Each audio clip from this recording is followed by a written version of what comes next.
Welcome to Traveler's Tales. I am your host, Greg Alonzo. Today I will be your guide through history as we take a look at the birth of Rome. Just a reminder that we post new videos every Tuesday and Friday. Don't forget to hit the little bell icon to be notified each time we post new videos. Moving right along, mythology tells us one thing, while archaeology tells us another. According to tradition, on April 21st, 753 before the Common Era, Romulus and his twin brother Remus founded the city of Rome. As infants, these two orphan twins were suckled by a she-wolf. Who were the parents of Romulus and Remus?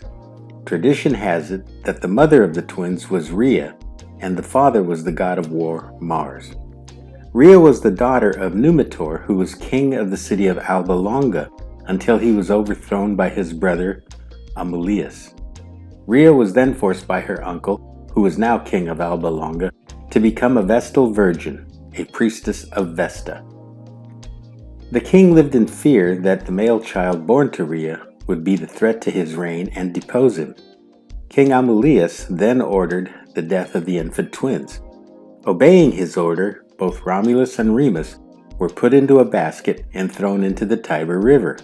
Fortunately, the twins washed up onto dry land and were found by a she-wolf who suckled them. Eventually, the twins were discovered by a herdsman named Faustulus, who went on to raise Romulus and Remus. Why a wolf? Permit me a moment of digression. Wolves were important to the Romans because they symbolized bravery and fierceness. Believing themselves to be descendants of the god Mars and raised in part by the she-wolf Lupa, this encouraged a culture of violence, war, and constant combat. Later, Rhea was saved by the river god Tibernius, who ended up marrying her. Both Romulus and Remus believed that they had been chosen by the gods to be rulers. This eventually led them to fight over who should rule the new city, and the death of Remus. Romulus did regret the slaying of his brother and took the body of Remus to the palace of Amulius and buried him there. Is there any truth to the tale of the twin brothers who founded the city of Rome? This is subject to ongoing debate. Next, we will take a look at the Aeneid. Why did Augustus Caesar have Virgil write the Aeneid? The Aeneid tells the legendary story of Aeneas, a Trojan who traveled to Italy, where he became the ancestor of the Romans. The first part of the epic poem focuses on the wanderings of the surviving Trojans as they search for a new homeland and their eventual arrival to Italy. The second half of the poem traces the war between the Trojans and the Latins, of which the Trojans are the eventual victors. However, though victorious, Aeneas and his fellow Trojans are subsequently consumed into the local culture. The task that Augustus Caesar set before Virgil was to create a compelling founding myth or national epic that tied Rome with the legends of Troy. The purpose of the Aeneid was to glorify traditional Roman virtues, legitimize the Julio-Claudio dynasty as descendants of the founders, heroes, and gods of both Rome and Troy. It is quite obvious that the reader is expected to connect the strong associations between Augustus Caesar and Aeneas, one as the founder of Rome, while the other as the refounder of Rome. The Aeneid was written in a time of major political and social change in Rome, with the fall of the Republic.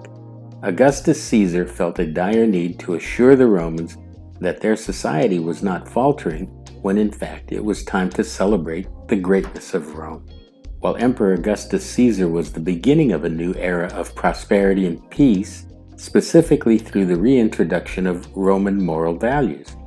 The Aeneid as reflecting this aim by depicting the heroic Aeneas as a man devoted and loyal to his country and its prominence rather than his own personal gain. Lastly, the Aeneid is filled with prophecies about the future of Rome. The poem also depicts the deeds of Augustus Caesar and his ancestors. The Aeneid also shares those deeds of famous Romans who fought in the Punic Wars. Virgil even goes to such lengths to make claim that the shield of Aeneas even foretells Augustus's victory at the Battle of Actium. We can clearly see that through informal propaganda and extolling of Roman virtues, the new Roman Imperium will provide for a new era of peace and prosperity.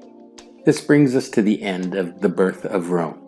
Thank you for once again joining us for another edition of Traveler's Tales. Just a reminder that we post new videos every Tuesday and Friday. Don't forget to hit the little bell icon to be notified each time we post new videos.